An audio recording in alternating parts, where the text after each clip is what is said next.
Hi everybody. Super star Rajinikanth அவர்களின் பேச்சை கேட்பதற்காகவே ரயிலை நிறுத்திய பொதுமக்கள். வாங்க வீடியோக்குள்ள போலாம். வீடியோக்குள்ள போறது முடியாத நம்ம சேனலை சப்ஸ்கிரைப் பண்ணலாம். உடனடியா சப்ஸ்கிரைப் பண்ணீங்க. நான் சூப்பர் ஸ்டார் ரஜினிகாந்த் அவர்கள் எது பேசினாலும் அது ஹெட் நியூஸ் தான், உங்களுக்கே தெரியும். பிரேக்கிங் நியூஸ்ல வந்துடும்.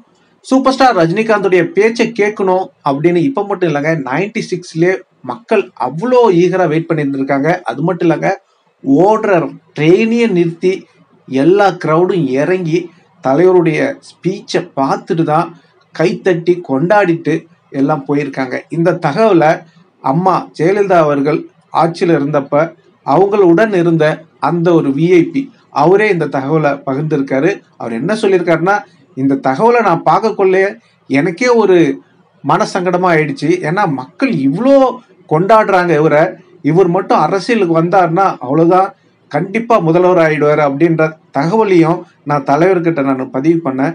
உங்களுக்கு நல்ல ஒரு வரவேற்பு இருக்கு சார். ஓடுற ட்ரெயினையே நிறுத்திட்டு உங்க பேச்சை கேட்கறதுக்காக அத்தனை பேரும், யாரும் ட்ரெயின்ல இல்லையா, எல்லாரும் இறங்கி ரயில்வே ஸ்டேஷன், அதாவது மதுரையில இருந்து சென்னைக்கு வந்துகிட்டு இருக்காங்களா. மணி ஒரு 7:30 மணி இருக்குமா. அப்போ பாத்தீங்கன்னா தலைவருடைய பேச்சு ஸ்டார்ட் பண்ண போறாங்க. இங்கே ட்ரெயினையும் ஸ்டார்ட் பண்ண போறாங்க. அங்க ஸ்டார்ட் பண்ணதும் அத்தனை பேரும் ட்ரெயின்ல இருந்த கிரௌட் எல்லாமே இறங்கி கிடுகிடுன்னு அந்த பிளாட்ஃபார்ம்ல போயிட்டு எல்லாரும் உட்காந்தாச்சா. உட்காந்துட்டு தலைவருடைய அந்த சென்சேஷன் பேச்சை கேட்க இவங்க அதை பார்த்து அப்படியே பிரமிச்சு போய் கைத்தட்டி விசிலடிச்சு கொண்டாடிட்டு இருக்காங்களா.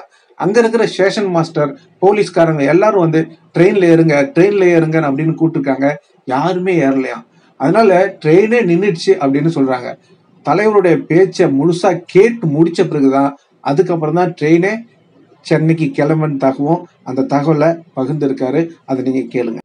ரஜினி சார் பேசணும்னு என்ன ஆயிடுச்சுன்னா, இந்த என்டையர் ட்ரெயின்ல இருந்து கிரௌட் இறங்கிட்டாங்க கீழே. இந்த சென்சேஷனால இன்சிடென்ட்டை தலைவர்கிட்ட பகிர்ந்திருக்காரு. தலைவர் ஆஹான்னு சிரிச்சிருக்காரு. அவ்வளவுதான், வேற ஒண்ணும் கிடையாது. தலைவருக்கு பெருசா பாத்தீங்கன்னா பதவி ஆசை கிடையாது.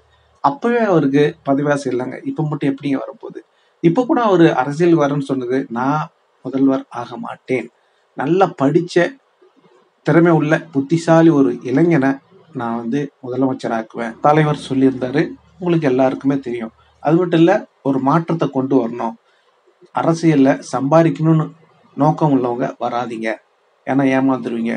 இப்பதான் எல்லா பதவியும் இருக்கும். ஆனா கட்சி ஜெயிச்சு ஆட்சிக்கு வந்த பிறகு பதவியில யாரும் இருக்க மாட்டீங்க. அந்த பதவியெல்லாம் நான் கேன்சல் பண்ணிடுவேன். ஏன்னா இப்ப கட்சியில பதவியில இருக்கிறவங்க தான் நிறைய ஊழல் பண்ணிக்கிட்டு இருக்காங்க. அதனால நீங்க ஜெயிச்சு முடிச்சதும் இந்த பதவியெல்லாம் கிடையாது, எல்லாருமே நார்மல், ஈவன் நானும் அப்படிதான் அப்படின்னு தெரிவிக்க விட்டுருந்தாரு. இதெல்லாம் நடைமுறைப்படுத்தணும்னு நினைச்ச ஒரு மனிதர் சுனாமி வந்ததுனால அவருடைய தாட்டையே மாத்திருச்சு.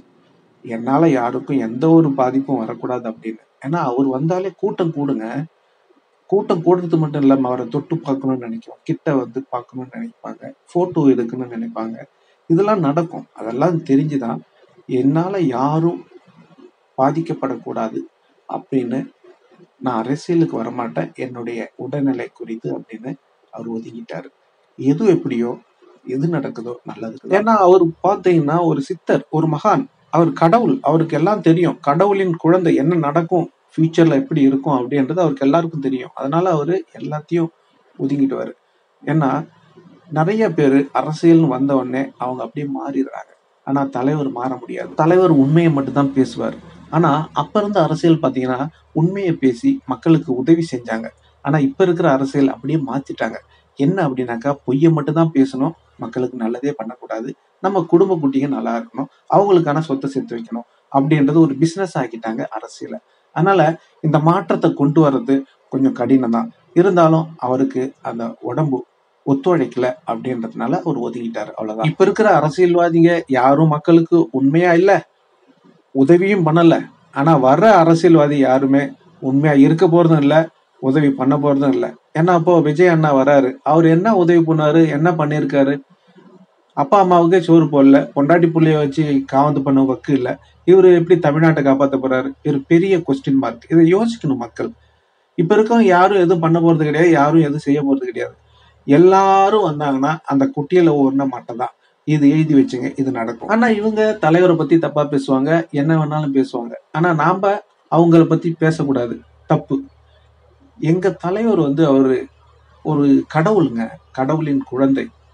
நான் சொல்லங்க, இங்க ஒருத்தர் சொல்லிட்டு இருக்காரு. என்னன்னா, தலைவர் வந்து இன்னும் கொஞ்ச காலகட்டத்துல அவரு சித்தராக போகிறார் அப்படின்னு சொல்றாரு. ஆனா இப்ப சொன்னா பொதுமக்கள் யாருமே நம்ப மாட்டாங்க. அதுதான் உண்மை.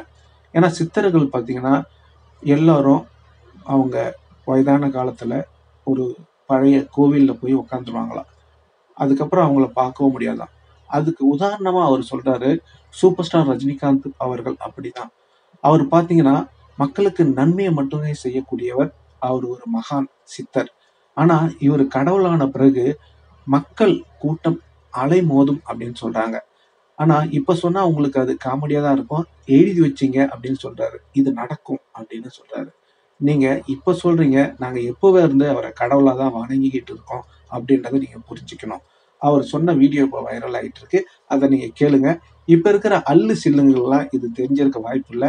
கண்டிப்பா இத பாருங்க. உங்களுக்கே மண்டையில உரைக்கும். நம்ம சூப்பர் ஸ்டார் ரஜினிகாந்த் அவர்களுமே இன்னும் கொஞ்ச நாட்கள்ல மிகப்பெரிய சித்தரா மாறிடுவார். கேட்டீங்களா நண்பர்களே? இன்னைக்கும் நாங்க சூப்பர் ஸ்டார் ரஜினிகாந்த் அவர்கள சித்தரா தான், கடவுளா தான், கடவுளின் குழந்தையா தான் பார்த்துக்கிட்டு இருக்கோம். தெய்வமாவே வழிபட ஒரு கூட்டம் வரும், கூட்டம் அலை மோதும். இன்னைக்கு நான் இந்த இடத்துல பதிவு பண்றேன், நீங்க பாருங்க. இது தலைவருடைய பேச்சை கேட்கறதுக்கு மக்கள் ரெடியா இருக்காங்க. அதுதான் உண்மை. இப்ப மட்டும் இல்ல, எப்பவும் தலைவருடைய பேச்சுக்கு மக்கள் மத்தியில அவ்வளோ மரியாதை இருக்கு.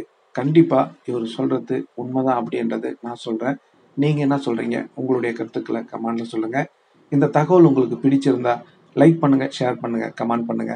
முக்கியமா சப்ஸ்கிரைப் பண்ணுங்க. சப்ஸ்கிரைப் பண்ணக்குள்ள பக்கத்துல ஒரு பெல் பட்டன் வரும். அதை கிளிக் பண்ணீங்கன்னா 3 ஆப்ஷன் காட்டும்.